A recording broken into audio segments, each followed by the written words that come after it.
Okay guys, I'm not sure what video I'm going to put this in, but I'm just giving you a little heads up on what I'm doing. I have another build that's going to be starting very soon. Hopefully I'll be picking it up tonight. I got it on eBay, local purchase in Belmar, New Jersey. I'm in Somerville. So it's like a 40-minute car ride, 3-ish hour bike ride, hour and a half motorized bike ride. But I think my buddy's actually going to pick me up and give me the ride. So that's wonderful. Originally, I had purchased this bike because I was going to do a flip on it and sell it. But when my Cannondale frame broke, Tara Reid, I no longer had a cruising bike. So this bike is probably going to be kept in the stable for a little bit, maybe a month or so, until I can come across another bike to put my black motor on. This bike was purchased specifically because it's a beach cruiser, so it's perfect for cruising, perfect for putting on a motorized motor. And it's old style, like an 80s, it's vintage, but it's like 80s, man, that's 40 years. Speaking of which, I'm going to be vintage soon because my birthday's this month. But, you know, old steel frame, so it should bolt right on and be super easy to do. Even if it's not, I got a lot of little tricks that I could do to make it fit. But when my wife had bought her motor, which if you saw in the last video, I did, you know, I basically just opened up the ports, cleaned it up, made it a little nicer, and man, what an improvements on power. Like, I wish I had a before and after. I guess I technically do have a before because, you know, when she was riding it, you know, it would move. With her on it, she's only 100 pounds, but with me on it, it would not pull me up a hill 10, 15 miles an hour and usually needed assistance.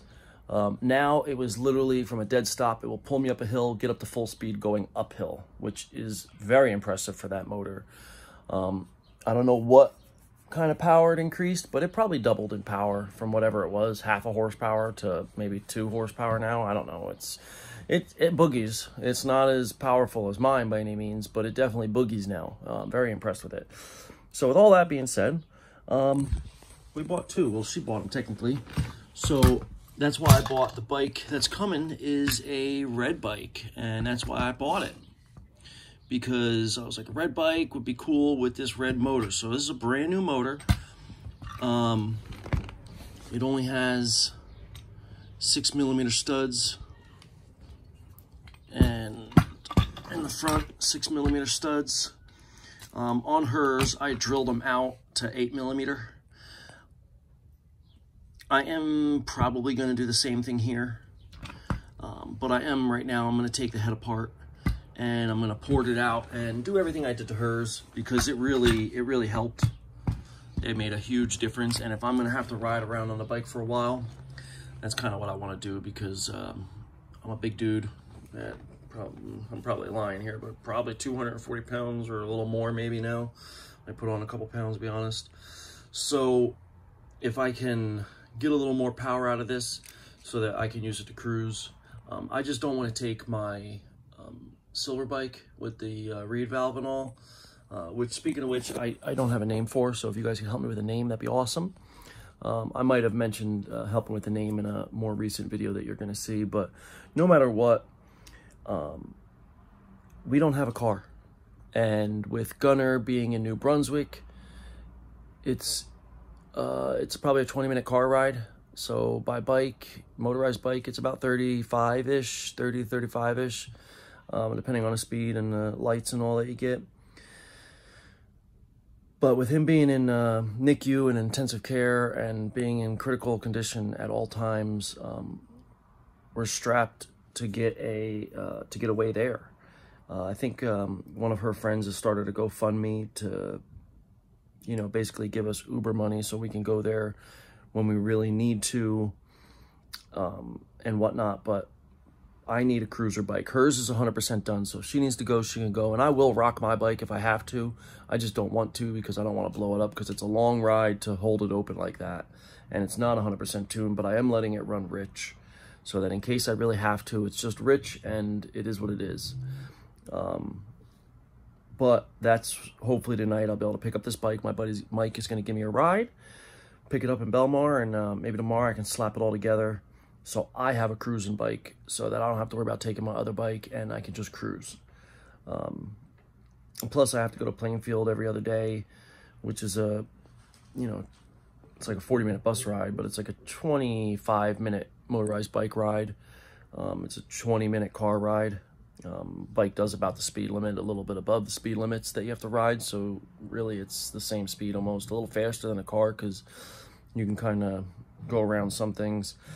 But either way, we're going to open this up. I'm going to do the port matching. I'm going to open up the intake, the actual manifold. I'm going to open this up. I'll video it again, but you see how thick this is. I'm going to open it up, get a lot more air in there. Can't see down in there. I'm going to open up the intake port down there. This clutch feels better than hers. I'm going to open up the exhaust port. And I think that's it. I'm going to surface everything. I'm going to surface all the surfaces. And we'll see how that looks. Oh, and I'm going to I'm definitely going to skirt the piston and all that. So over the next hour or so, I'm going to just do that real quick. And like I said, I'm going to drill out the studs to receive 8mm, because I don't want to take a chance. I break 8mm studs on the regular. These 6mm I know will break. So all right, let me get started, and I'll let you know how it goes. All right, guys, here's a for instance.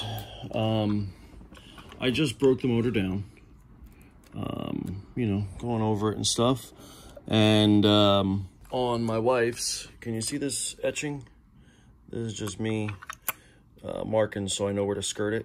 Hers, if you remember in the video, was easily twice as thick as that, maybe not. Like, I know a lot of people, they think, oh, you know, I did. How is there any differences in these motors like that? They're, you know, it's a casting, blah, blah, blah. Like, how could there be a big difference in the motors and this, that, and the other? But right there, that shows you, like, how different each motor is. Like, it's got the same crank. It's got the same piston. AF80, yeah. It's, you know, it's the same, except completely different. Which to me is just crazy, because it's like they're the same motor, but so different. I don't know. I just wanted to give you guys a for instance on, like, just because it works with one motor doesn't mean it's going to work with the other. Make sure you do your due diligence and check them out. You know, mark them. If you have a degree wheel, even better. I do not. I'm basically eyeballing a lot, and just from experience of messing up a bunch of other motors, I know what I can and can't get away with for the most part. But head looks a little different too. But I think these are, what are they, G2s or G4 heads? Because whenever they got the casting like this, I noticed. And when they have the piston ring retaining wall, I guess you want to call it, for the transfers, I noticed that too. These heads seem to flow really good, but you know, like I said, I'm gonna port it out. I'm gonna get it open. I'm definitely gonna open up, like here, for instance. See my pinky? The tip is barely sticking out. My pointer finger, barely sticking out. So we're gonna do the same test when I'm done porting it, and you'll see, you know, what I get out of it and what I do. All right, for the same test, so you can see pinky. Now you can actually see the tip of it. I didn't open that up much. It's really just more or less I clean it and I widen it a little bit. I don't know if you can see in there. I basically widen the port up on that. As for the exhaust, there you go. You can see the whole finger. I do open that up quite a bit more. But honestly, what it is, I don't even open it up more. Well, I do, but not here, because the exhaust, I'm running a stock exhaust, so it can only flow so much, but I basically make the passage the whole way through. But I really don't touch the bottom, outside of with the sander, because this had such bad casting flaws in it. Oh my gosh. It was literally like, it just looked like, I don't even know. It just looked like someone took a hacksaw to the bottom of it. It was so bad. I got into the best I could to clean it up. This is going to be my cruiser motor. I'm not super stressed out about this, but all in all, good. The piston skirted it. Not too much, just a wee bit. It was less than the other one. And again, I took off on this side, you know, the chunks of metal that are on the side. See how they got like chunks here and here? Since I took that little bit of middle out, I grind off a little bit on both sides, more towards the center, just like I would do to this, but you know, to get rid of the weight from one side to the other, since you know, I just feel like it would help at the bare minimum. This, I wish I had a scale to weigh this. I definitely opened this up quite a bit, just so it could flow, and so it matches the port up a little better. That's really what I go for here, because, you know, you're still sucking through a 18mm hole here. But, there we go. You can't see down in there really, but it's level with the top. This could be opened up slightly more in these corners, but it doesn't hit a wall. That's the main thing. So we're good now. This is definitely lighter than it was. I can feel it. I can feel the weight of it. Big time difference. You know, I open this up too. I just try to get all the chunk out of there and, you know, really just make it a little smoother. Like, see that hole as you look down in there? Before it was a very hard turn, like where this part of it is on the inside, but where the crease is here, it was a very hard turn, like small. So now I just gotta surface everything, and then I'm gonna clean it all up, and we're good to go. All right, another day, another dollar. What's up, guys? Just saying hello. Good afternoon. Hope you guys are enjoying the other videos. Still working on my silver bike with the dial reed. Still don't have a name. Haven't put a ton of thought into it, but the video getting uploaded now is talking about throwing a name suggestion out there for me. So if you could do that, that'd be awesome. I am working on a new build, but it needs a lot of TLC. It's an older bike. The guy said it's from the 80s. I didn't Google it or look it up, but I don't think it is from the 80s. I'm thinking maybe 90s because of the style brakes that are on it.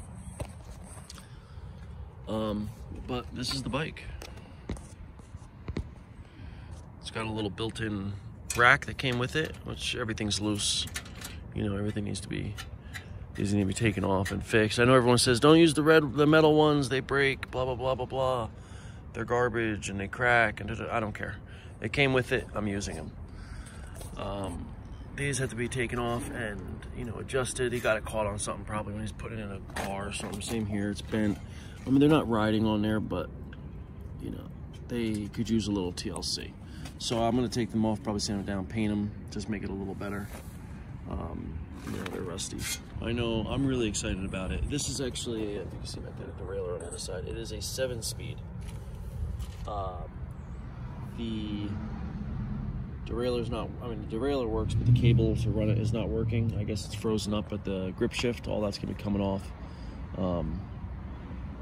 But, you know, is what it is. So let me get started and get going. But all in all, it's completely stock bike, and I really, really like this bike. Very, very happy with it. I don't know if it's aluminum or steel. I think it's steel. Pretty sure it's steel. But no matter what, I really am happy with this bike. Very excited about it, and looking forward to play with it. So, and it's got my beach cruiser style handlebars, which LA hover. I know you love that. Joke. So I know you hate these bars, but I love them, and I'm so glad it came with them. So whatever, let's get started and get going on it, right? All right, I'll check back in when I got something to show you. Okay, something I'm not 100% proud of, but now I see why on almost every beach cruiser build you always see the people buy a motor mount, lower motor mount. So with that said, I had to make this work. Don't judge me, it's not permanent. But now, for this, I had to do some insanity. You see how big the gap is from here to the frame? This is why everybody uses those mounts on these type of frames I see. So what I did, I Loctited everything, and I just need this to work to get me back and forth to the hospital. So till I get the part in I need, this is just gonna have to do. But basically, I kept the bolts extended. I left the studs in because I needed to use the plate. I had already taken these studs out and put the plate right up against it, but as you can see, there's a huge gap between the bottom of the motor and this. So what I did is I left the studs in. I put a nut on this side of the plate and put a nut on that side of the plate. I Loctited everything like crazy. So the plate is stuck, you know what I'm saying? So the plate's not moving. Then I used the U-bolt to attach it to the front frame. I mean, there's no wiggle in it. You know, it's on there, but it's just not ideal by any means. Do not do anything I do in these videos, because anything you do is at your own risk. But when you need to get something done, you got to get something done now. You got to do it now. Nothing I can tell you, but just how it is. So that being said, I'm gonna keep on going with the rest of it. All right, talk to you in a little bit. All right, it's the next day. Just giving you guys a heads up. This is where I'm at. I had this exhaust laying around. You can see it's all bent up down here. I was trying to make it fit on my wife's bike, but it just would not fit no matter how much I bent it, because I couldn't bend it up here and I couldn't bend this whole banana. I don't know if there's actually any performance increase on them. I'm assuming there's the most minuscule because there's no actual runner before it goes into it, but you know, whatever. I think it's, you know, I had it laying around and I think it's kind of cool. So I might take it off once I get some high temp paint and paint it black, or this, when I clean it up, I'll find out what color it really is, but this like gray, gunmetal gray or whatever it is. But this is where I am. I gotta basically put the chain on. I'm gonna have to cut the fender, and that's about it. Oh, and the fuel tank, which I'm gonna be using that fuel tank, and hopefully it's sealed. Mine seems to be sealed, no drips on it. So until I get the new ones in stock or sent to me, they're sending them out, they're just not here yet. So until I get them, I'm gonna try to run with this. If not, I do have a, what's wrong there? It's gotten tightened. I do have a like a 1 gallon gas can I'm going to turn into a fuel tank for now. I'll just mount it up here since this comes with a, what's it call it, a bike rack. I still didn't go through it. I still want to take the head cassette apart, grease the bearings, take the crank apart, grease the bearings, you know, normal stuff that I would do. But I need to get it running immediately so I have a good way to move. I got to take all these off. See, they're all rusted, but they're bent. You know, I'm gonna hold it for now, but it's bent up. So I have to sand them down. I'll spray paint them. Same with this one. I'm gonna have to do the same thing here. But all in all, it's good. So I really like it. And because I have this to cruise with, I can take the fenders off of my other bike. Because it just doesn't look as good with the fenders. I was originally gonna use it for everything, but now that I got this one, I don't need to. So I can take it off and make it look a little cooler. But yeah, so you know, normal stuff I still gotta do, adjust the brakes and all that. I didn't go over it really at all. Normally I would completely disassemble a bike like this, grease everything up, and then put it together.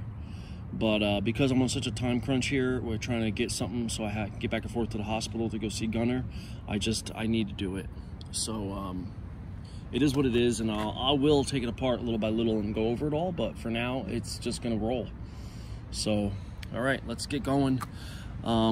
Take this off, run the chain, see how I gotta notch this and cut it out. But other than that, in the fuel tank, we're pretty much ready to go. I still got this nonsense going on down here. Basically, the spacer, the plate that would be here is getting held up by a nut because there's so much gap between here and the frame.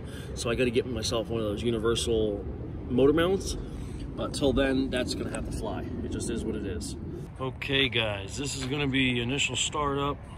I still have to go over the bike as far as like take the headset apart, grease up the bearings, all this, take this off, bend everything. I told you about it already. But